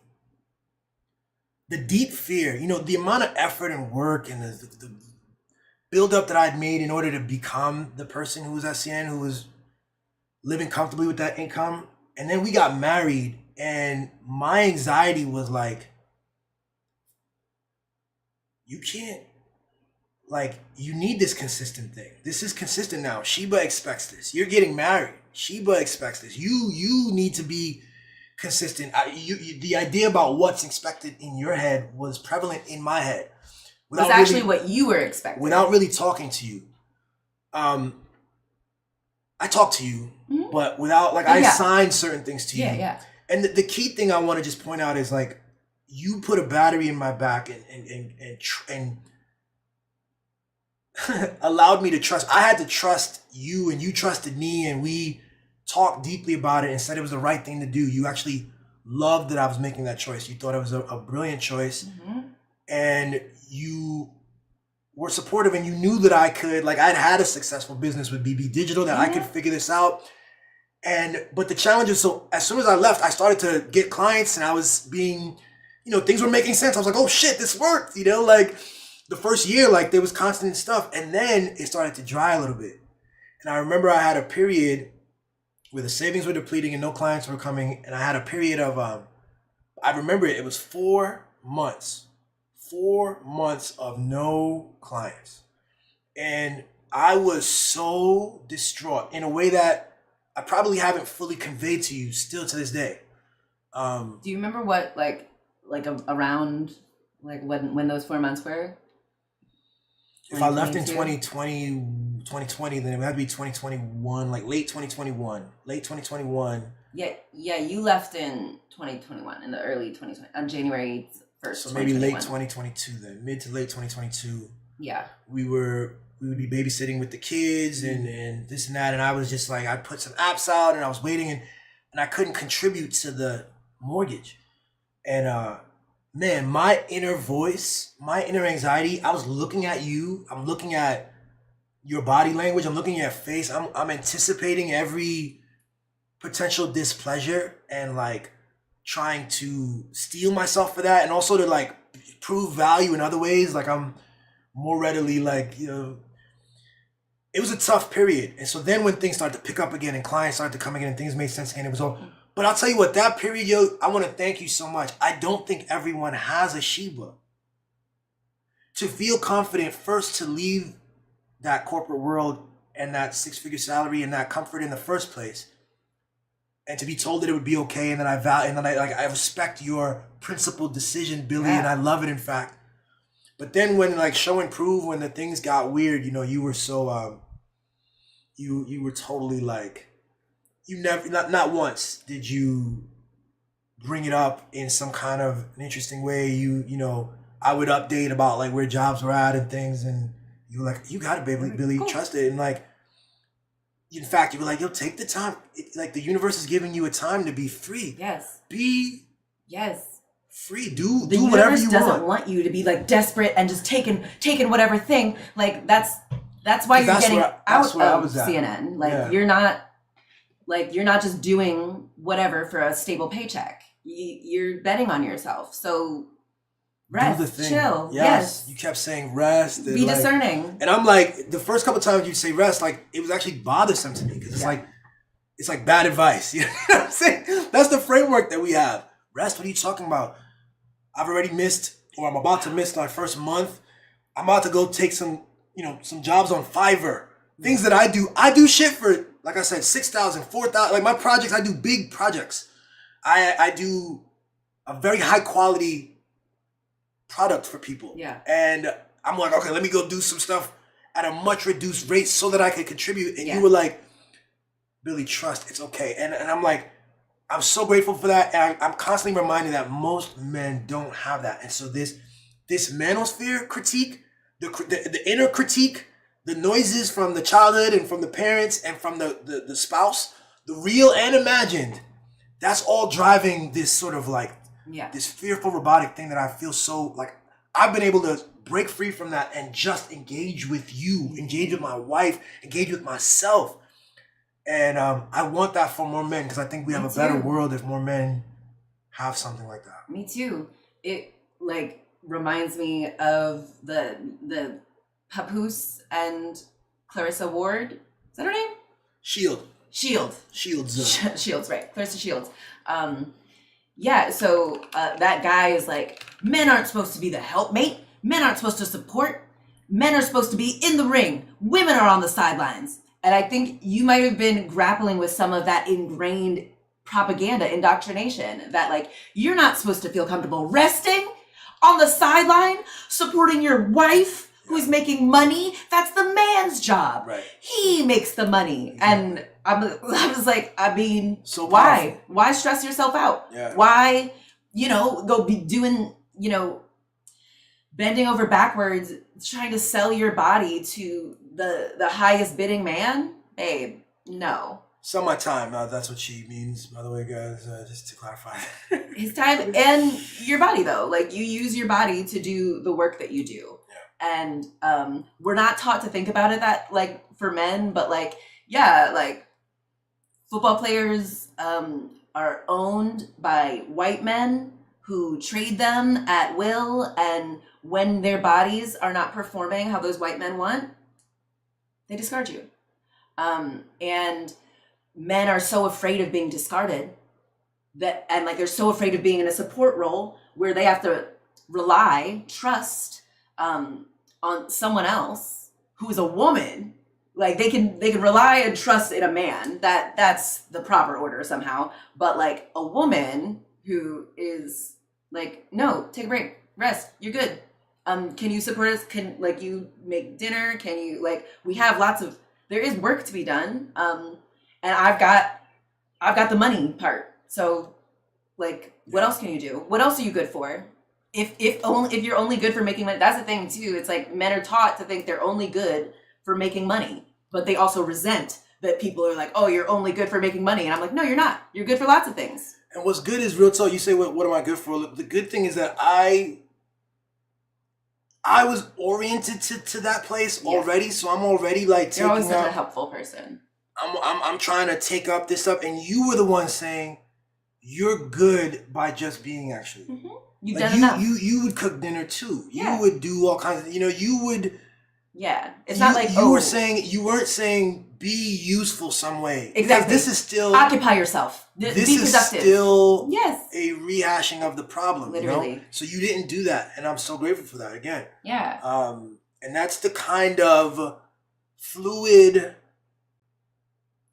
love-centered and us-centered universe, like creative mold that we created. And I really think more men would be at ease and be more productive and be able to love themselves and love the world, love their partners more if that was available to them. Yes. Yeah. Totally. Women too. Women have a different thing, right? But it's also this lack of support or these requirements on them and this inability to access something else and to rest and all this stuff. Yes. So I think women, our thing is in feeling safe to be in our power, feeling safe to be ourselves and be in our power, and knowing that a man will still support us. They will still love us. They aren't looking for some woman who has less power than him, who he can perform being a man for. Like, someone who can provide the safety for me to just be, to know that he's not just going to leave me. Be trying to be, yo.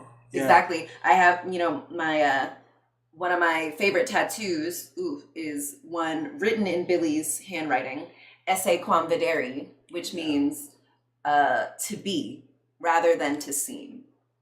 And thank you. I think it's such a powerful, I think Kendra told me about this the first. I think she has the same tattoo of it too. One of my best friends. She's so brilliant. She just won an Oscar, by the way, for Honora. What up, Kendra? Yeah. But otherwise, Oscars for white people. But but yeah, and so like to be rather than to seem. I wanted to have that on my body because I think that's what we're taught not to do. All of us, but I think especially like for me, I think Black women. That's why that statue is so a Black woman being. No, you have to seem like a respectable person. You have to dress up. You have to fix your hair in the right way. You have to do something that isn't actually just being. Black excellence, this sort of perfect, this sense of perfection.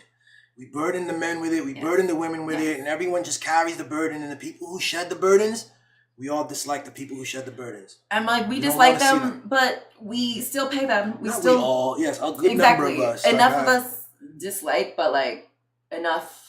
Like it enough to pay. They'll pay to hate on us. Like, great. That's right. I'm fine with that. I value genuineness, yo. That's a whole other thing. It's a hard thing to describe. It's not as easy. See, that's the thing. People want to cling to shit. So it's easy to cling to the male archetype. It's easy to write a story about a guy who consistently does and looks this way and moves this way and makes these consistent decisions, blah, blah, blah. But the complexity of the genuine story and the crunchy bits, the dark stuff. You know, why do we motivate it this way? That's what I want to accept about myself. That's what I want to accept about my wife. Yeah. So powerful. Like I love that we're giving ourselves the safety to explore these parts that we've been taught to have shame about. Like not producing, like who are you if you're not producing? Like, will someone still love you? Like, and even the part, like you were like kind of like scanning my face and my body language to see for, hints that I was actually, getting fed up and I was like, who is this? Like, listen, that stuff back to my family, my mom, that stuff back to my ex-girlfriend who we had poor communication and everything really was about me discerning body language. It was, if I didn't start the conversation based on what I noticed, then it would never happen. It would come up later in an aggressive way. So, that's another part about our relationship that I'm so excited about, that I don't have to do all those things. There is so much communication and transparency and the scanning thing. I got to realize that I do this scanning thing through our relationship. I noticed about myself this hypervigilance. The things I know, hypervigilance, major key, major importance for who I am and how I developed. You know what I'm saying? So and benefits also and harms. a you know? trauma response, you know? And so like once you've grown, you know, like, you know, what was it, like the Bible verse, when I was a child, I spoke like a child and acted like a child. But like, yeah, we're adults. So the things that kept us safe as a child might now be keeping us too small, which might be keeping us unsafe. Might be like doing the opposite of what we think it is. And so you have to challenge your assumptions. You have to be present. You have to be led with an intuition and with love. Yeah. And if you're in a partnership, be in communion with the partner, not with the archetype. Be in communion with God and with the universe, not with the archetype. Yes, literally, yes. This direct connection. It's all through you. Yeah. Fuck, what was I gonna say? I also really appreciate that you did the work to heal your hypervigilance. Like I recognized that you had certain trauma responses to certain things. Like if I close the fridge too loud, or close a cupboard too loud. She's right about that. Listen, or I would just I was just like, I would start making food, and he would come out and be like, "Hey, babe, is there anything you need? Are you?" And I could tell he was afraid that I was passively aggressively like banging stuff to try to tell him without telling him that like I wish he was doing this now. And I'm like, no, babe. I wanted food, so I just did it. But which is also part of my trauma of hyper independence, where I don't expect to be helped, or I expect that any help I get comes with strings attached that are going to limit my freedom, and so I do stuff on my own. And so it was only when we came together did we realize like we're having these kind of like these trauma responses, these parallel trauma responses. Yeah, exactly. And we're interpreting what's happening differently. And so I'm glad though that and we still are working on this. Like, yeah, you got a therapist, and there was sometimes when like the very rare times where we have miscommunications where we're like we have a little tiff, and I need time to process and not be in the energy. And so I'm not going to talk. I don't want to talk anymore. There's no point in talking right now. But I think you have an experience of the silent treatment being weaponized. And so you have to then try to, find what the secret password is kind of to get her to talk to you again. And I'm like, can we stop? I feel like I said this once. Yeah. Like I can't be holding myself hostage. I'm not your mom. I'm not these like women in your past who are doing that. I genuinely need you to leave me alone for a second, please. I'm entitled to my thoughts. I'm entitled to my emotional processing, like what I need to feel safe. Yeah. And I shouldn't have to know that, well, he's had this experience, so I have to. The crazy thing is, like you said, like we were saying, that the tangential, parallel trauma experiences, looking at the same thing in two different ways, being able to learn that about myself and then to learn her stuff. Because, the few times we have arguments, I generally don't like the way you argue. Like, I'll say that I'm an attorney. I'll say that in a present tense. I grew up with an adult man, a smart, autistic adult Black man, screaming at me and trying to outsmart me and outwit me. Yeah. So I am very good Sheba's quick at defending myself. Defending and trying to outwit. Mm-hmm. And I'm like, I see what's happening here. I'm not trying to outwit you. I'm trying to make sure that we're talking about the same things, And we had to have that a couple times. And then I think you see me differently now. I think especially earlier on, you didn't know me or know who I am. I mean, we communicated. And you were different. Way better. Yeah, exactly. Like we grow and evolve and change and learn. And so like, what the argument style, the, conflict resolution style I employed then. Yeah. I don't need to do that anymore. I don't have to have my guard up in the same way. You don't have to have your guard up. So we're able to like, I think, get through it quicker. We get through it quicker. I understand the pause thing. I understand your need for pause. I understand. Again, you're right. Yeah. For me, the pause meant more delay. It didn't mean like we gotta solve it now. We gotta solve it now. It means that it's actually for her in particular, my ex, I'm thinking, you know what I'm saying? Like, she's never gonna bring it up. She's never gonna talk about it. So, yeah.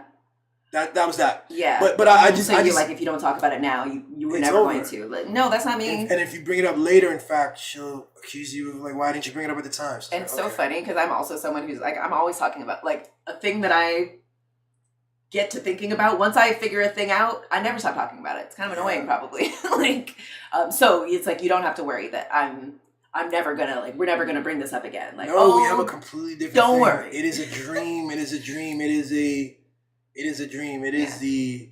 I think I made Sheba in a lab. I keep saying it. A lab. I made her somewhere. The universe concocted her to be not just who she is physically and, you know, in terms of her beauty and her energy, but like just everything. So like everything. The good stuff, the quote unquote bad stuff, the traumas. Like I said, they're parallel. They're tangential. Complementary. They complement. They make sense, especially the more I understand her. The more I understand myself, the more I understand her. It's fantastic.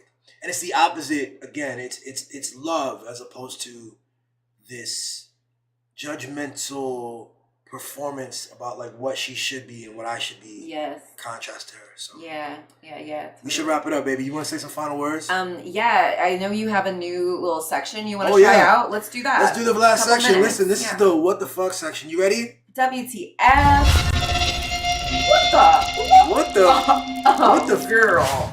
What the fuck? Love it. So this is the what hot mic what the fuck section. I'll start. Please. What the fuck, yo? Like, what the fuck? So the white racists are out now. The white racists are fully out, proud. They're arguing for the right to say nigger, and they're doing it on TV, and they're proudly saying, yeah, I'm racist, and they're challenging language. They don't have anything else to do. They're so corny and so many losers who need attention, and now it's back to this. We're back to this whole conversation. Yeah. What the fuck? Yeah, totally. Absolutely. WTF. What do you got? On that, you know what I remember? Like, I like that one dude in Virginia whose house we went to once. He was talking about how, like, you know, it's okay if like a white man is racist. At least I like to know where we stand, at least. And so I hate that men have been taught that like the pursuit of money and fitting into white spaces has made them not do anything about racists. We take it as a kind of like, well, they tell it like it is. Well, at least they're themselves. Well, you know, and like, okay, well, that's why all of our government and all of the positions of power are filled by racists, because we have not opposed them sufficiently. We lost the bottle on that. Yeah. We lost it. It's first off, in order to tackle people's racism, it's a social problem. We need to talk about ourselves and our society and our communities. And we've been robbed of an entire discourse. There's no vernacular around community. It's get the bag culture, get rich. I have a personal goal to be rich and to enrich maybe my wife and maybe my kids, and that's it. And everyone else can be, this could be a whole dog shit show. Exactly. That's what the fuck. I saw a thing that was like, you know, like, this guy was like, you know, I only care about like, you know, my daughters and, you know, like my wife, like not strangers, but like, your daughters and your wife are strangers to everyone else. So if everyone else is treating your daughters like strangers, then we have, like, that is the problem that we're talking about. Yes. That's right. You like, it's all definitional, you know what I'm saying? You have to incorporate all of it, or else you're just fooling yourself. Yes. The artificialness is that like my daughter and my wife are different fundamentally from my brothers, and they're untouched. And exactly. Never the twain shall meet. And like, it's narrative. No, it's all like all of the children are ours. All of the children. So other WTF? What the fuck? You're a WTF? You ready? Yeah. Here we go. Hold on. It's like, what the fuck, yo? What? Oh, girl, please. I want to do a thing on that. It's so funny. Israel. What the hell? What the fuck? What the fuck are we doing? What are we doing, guys? Are we gonna just let them murder everyone? All the children, bomb all the hospitals, as they have been for decades, and we're just gonna let all of the white racists collaborate with the Jewish racists and continue to colonize and lie and our word and murder all of us, and then make us feel like, oh, we don't want to be perceived as rude. We don't want to be perceived as violent. We don't want to be perceived as... Are you kidding? Everyone can see it. Everyone can see it. The I know. Hasbara is not working. It's not absurd. good. It's bad Hasbara. It's visible. It's kind of insulting, too, that they think it would work. It's insulting. It's a clown show. That's the offensive thing. I'm like, what the hell? Y'all are not about to play in my face like this. So you have this double kind of thing where there's this aggressive violence over there, and then on the other side, there's this, I don't know. I have no clue about that. This violence that hides behind the veneer of decorum, the veneer of civility. It's insane. You wear a suit and you perform. You have the veneer, the white men in Sinners, you know, they have this veneer of respectability, and we're just, oh, great, there's no KKK, we're just playing the banjo, great. It's all about oneness and love. How much violence and horror has been committed behind the veneer of civility and this veneer of I'm just wearing a suit and I'm a Christian and I'm a father and what the fuck? WTF. And on top of that, the lying. There's one thing over here that's horrible, that is it's irredeemable, unjustifiable. Irredeemable. And then the lying in order to get away with that, in order to make it redeemable. Make it redeemable, to twist the history, twist the current, to understand that journalism is history in the present. Yes. And to twist it to make it very difficult for a future historian to know what happened in this moment. Cass are cool with that? Cass just gonna let stuff get away? Y'all just gonna let these white people win again? Professional journalists are gonna let this get away? That feel like I'm giving this to the black people, like, and to the black men. You're just gonna let these white men win again? Again? You've decided that you're not gonna be able to beat them because they're white, so you gotta join them?